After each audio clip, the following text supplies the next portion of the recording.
SITയുടെ ഹർജി തള്ളി. പ്രതി ജിതിൻ ഭാസ്കറിന്റെ ജാമ്യം റദ്ദാക്കണമെന്ന ആവശ്യമാണ് തള്ളിയത്. വടകര കോടതിയാണ് ഹർജി തള്ളിയത്.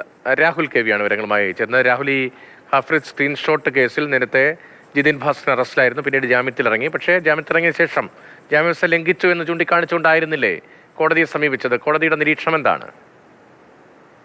രതീഷ്, SITയെ സംബന്ധിച്ച് വടകര കോടതിയിൽ നിന്ന് തിരിച്ചടിയാണ് ഉണ്ടായിട്ടുള്ളത്. വ്യവസ്ഥകൾ ലംഘിച്ചതിനാൽ ജിതിൻ ഭാസ്കറിന്റെ ജാമ്യം റദ്ദ് ചെയ്യണമെന്നൊരു ആവശ്യമാണ് SIT മുന്നോട്ട് വെച്ചിരുന്നത്. അതിന് കാരണമായി അവർ ചൂണ്ടിക്കാണിച്ചിരുന്നത് ജാമ്യത്തിലിറങ്ങിയതിന് പിന്നാലെ തന്നെ CPM പ്രവർത്തകർ, DYFI പ്രവർത്തകർ ജിതിൻ ഭാസ്കറിന് സ്വീകരണവും പ്രകടനവും നടത്തിയിരുന്നു. അതിൽ ജിതിൻ ഭാസ്കറിനെതിരെ അന്വേഷണ സംഘം കേസെടുത്തിട്ടുണ്ട്.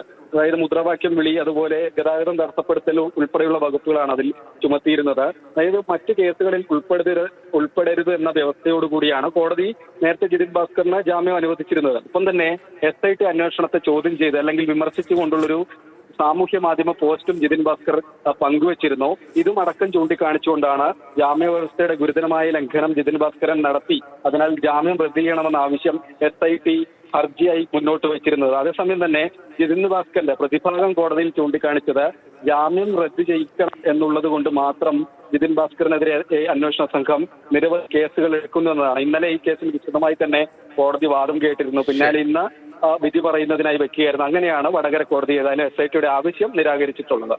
ശരി, രാഹുൽ KV ആണ് കോഴിക്കോട് നിന്ന് വിവരങ്ങൾ നൽകി.